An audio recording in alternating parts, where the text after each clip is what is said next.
युवा यहाँ पर बैठे हैं, आपके उम्र के हिसाब से आप वरिष्ठ हो गए।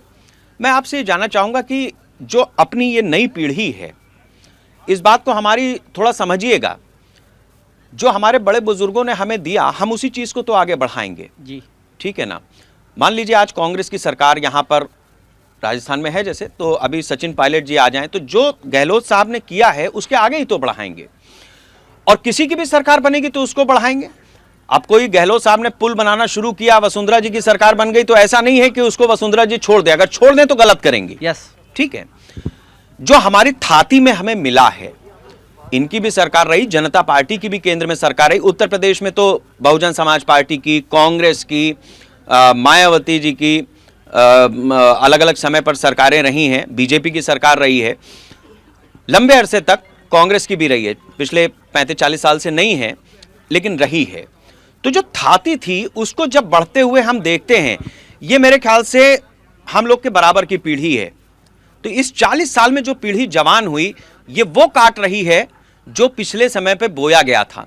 तो बोने में गलती थी या इन काटने वालों की गलती है जो हम लोगों को मिला है विरासत में?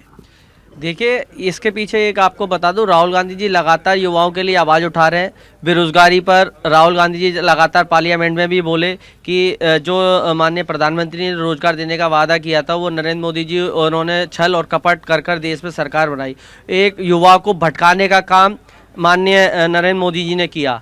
तो आप विरासत की बात करें तो विरासत तो कांग्रेस में लगातार बढ़ी है। हाँ, उसके पीछे देखिए भारतीय जनता पार्टी ने राहुल जी को जो उनके भाषणों को जिस तरीके से मैनिपुलेट करने का काम किया, वो आईटी सेल 1200 करोड़ रुपए पर ईयर राहुल जी को उसमें बदनाम करने के लिए की बात नहीं हो रही है। नहीं, मैं आपको वही बता रहा हूँ। हम थाती मतलब कोई स्कूल खुला, कोई कॉलेज खुला, जैसे उन्होंने थाती की बात कर रहा हूँ। राहुल जी ने सिस्टम है ना, राहुल जी ने लगातार युवाओं को बढ़ाने का काम किया, युवाओं की लड़ाई को लड़ने का काम किया। आज पूरे देश में जो लड़ाई लड़ रहे हैं वे राहुल गांधी जी और गांधी परिवार लड़ाई लड़ रहा है। आप इस दरमियान ये देखिए कि आज पूरे देश में लड़ाई लड़ने का काम कौन कर रहा है? नरेंद्र मोदी जी से डिबेट करने का, बात करने का कौन काम कर रहा है? नरेंद्र मोदी जी राहुल गांधी जी के साथ पार्लियामेंट में बैठ नहीं पाते, आंखों में आंखें डाल के बात नहीं कर पाते। तो आप समझ सकते हैं कि राहुल गांधी जी लगातार युवा, बेरोजगार, नौजवान, महिला सशक्तिकरण की लड़ाई राहुल गांधी जी कर रहे हैं। प्रियंका गांधी जी जिस दिन उत्तर प्रदेश में आगाज किया है, महिलाओं में जो आपने एक